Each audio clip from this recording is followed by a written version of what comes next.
Hello, this is Mish, and welcome to this review of Icebox Speedgunner. So Icebox Speedgunner is a run and gun 3D platformer. It's going to be released on the 19th of October 2017, developed by Games of Eden, coming out at a price of $9.99 US. I find this game is a melding of a few genres, so it's basic runner platforming game in an FPS camera style with the addition of a weapon combat from a traditional FPS game.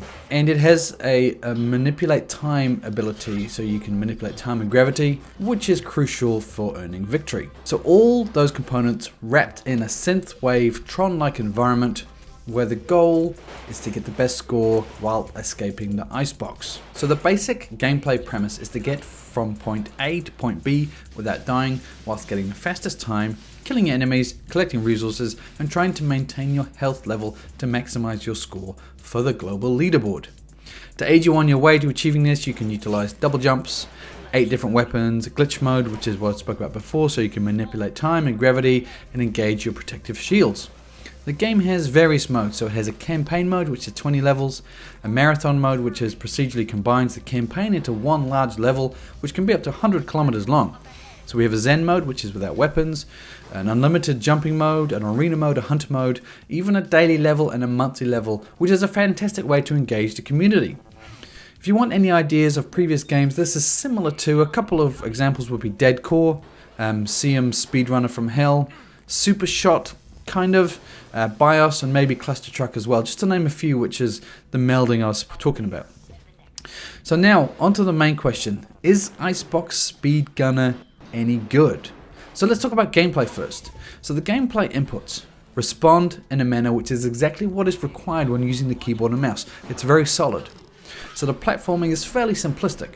The shooting component is where you need real skill. To line up the headshots quickly, you also need to balance your resources, as you don't have an infinite limit of glitch time. It requires a resource which you pick up. So combine the platforming, shooting, resource management, and trying to reach the end of the level within a certain time makes for a fun, sometimes chaotic experience. The environment you're in is interesting, the levels are challenging. The goal of getting the top score on the leaderboard is really the final pivotal achievement of the game. As you go along in the campaign, you access 8 different weapons. So the various different weapons behave differently, so that's nice to give you the option to pick a weapon for your playstyle.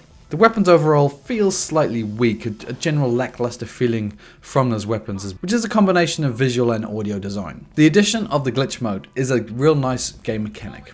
So it's definitely required when taking on multiple enemies. And also you can recover from a mistake, so if you fall off the side of the building, you can recover with glitch mode. How much content is in this game? I completed the campaign. It has a bit of a story. Well, it puts you in the situation, it puts you in context as to what you're doing. It took me about 3 hours, but I did repeat a few times trying to achieve that top score on the leaderboard.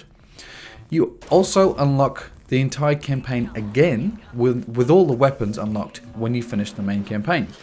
The various other game modes provide you with a generous amount of variety. Also, some levels allow you to change the map, so you can generate your own. I believe this is procedurally generated and not pre-populated. So you can always get a different variation of a map on a select few levels to mix things up. The difficulty, I think it was spot on. The initial levels are easy. The main goal is getting that top score initially and introducing you to the weapons and the core mechanics of the game. Then towards the latter end of the campaign, the levels start to become more difficult to actually even complete the level, let alone get a good score. So you also have multiple levels of difficulty which can change the map slightly and some of the components within the map and ramp up the difficulty across a few different facets. With the addition of that campaign mode and the unlock and the different level types and the dailies and the monthly levels, there's a fair amount of content within this title and replayability as well. Being able to challenge yourself and others trying to top that leaderboard is really something to drive for. So visually as you can see, the design is very Tron synthwave, and I think it makes a favorable nostalgic visual experience. The game benefits from quick moving gameplay, as you generally don't stop to smell the roses because the game textures and character textures in the skybox and just a few assets here and there, the quality isn't the best. But when you're moving quickly and flying through the sky, the neon colors and the ever-changing levels look awesome. animation for completing the level, or the death animation, a few other animations here and there feel a little unfinished.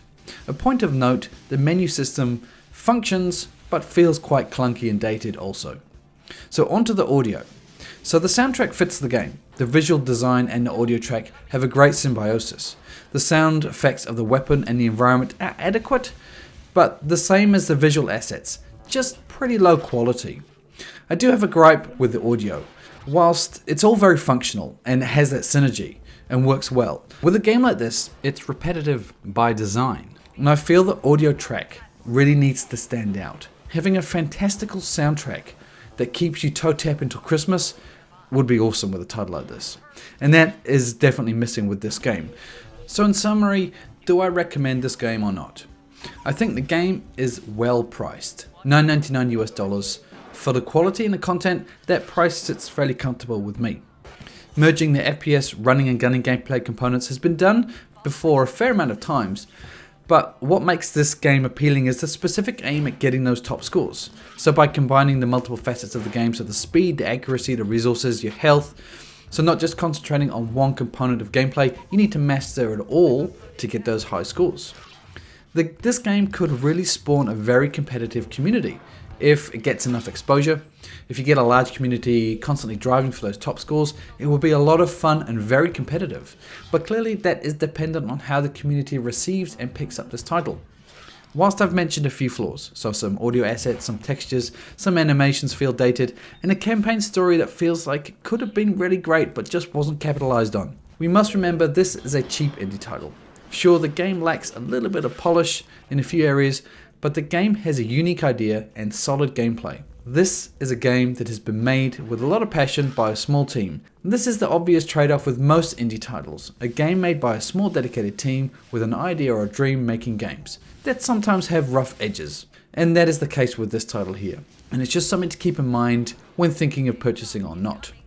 So in my opinion, Icebox Speedgunner is a solid pickup for fans of a speed running and a run and gun type game.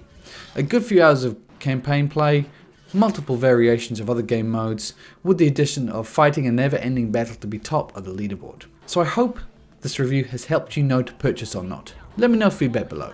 Thumbs up if this helped you, subscribe for future content, let me know if you picked this title up. You're welcome to challenge me in a particular level for the top score.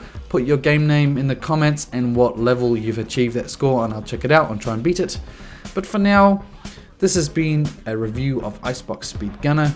I hope you've enjoyed it. Until next time, I will see you later.